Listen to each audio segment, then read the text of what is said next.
Hi, I'm Alex and I'm Head of Wayleave and Trainee Solicitor at Trenches. So Alex, can you very quickly tell us what is a Wayleave agreement? I think the simplest way to explain a Wayleave agreement is its permission to access private land, and in the case of a telecoms operator, they need permission to lay their cables or to install poles, anything that's part of their infrastructure. Can you explain the black hole of mystery you describe in your news item?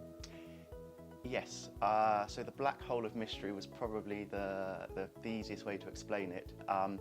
That there's a lot of sort of operators or in-house teams, and they're not involved in the legal side or the Wayleave side. So there's this sort of common misconception: once a Wayleave's required, that's it.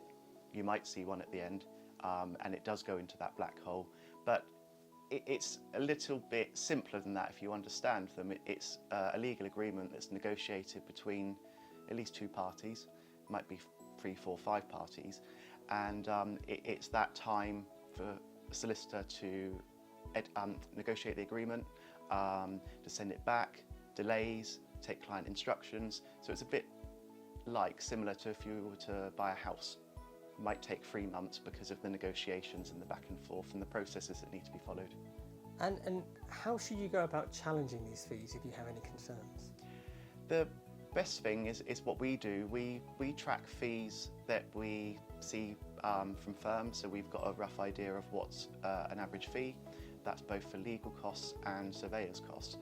And if they're a lot higher, or they're creeping up, and we just do not believe that those fees represent the work involved, we push back on behalf of our clients and we say, this is a lot more than we would expect to see for this negotiation. And particularly some firms on behalf of their clients will use standard templates. So then we can use that and say, we're using a standard template which reduces negotiations even further.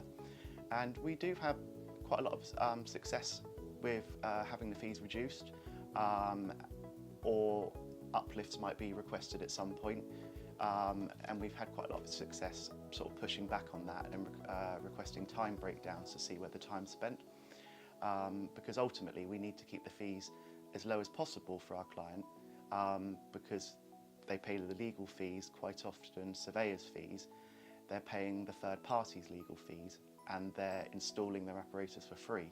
So it's a big problem if they can't afford to install, because on average it takes around 5 years for an operator to recoup its costs after it's installed. Without sounding like a sales pitch, Alex, could you perhaps just summarise for us the main Trenches law difference? The main difference is we are very personal and we get to know our clients. See, there is a level of being professional as well, but we get to know our clients well. But in addition to that, it's the way we charge. Traditional firms charge in units of usually 6-minute segments, whereas we charge by the minute. So if something took us 5 minutes or 45 minutes, that's what we charge for. But then we're also almost on the side of the operator, because we understand the challenges within the industry, and when those challenges change, we're sort of on the front foot. So with fees being a big problem, and operators not being able to install their network, we think to ourselves, well, what can we do? How can we help, and how can we address this? And then so we sort of really think outside the box and really try and solve problems.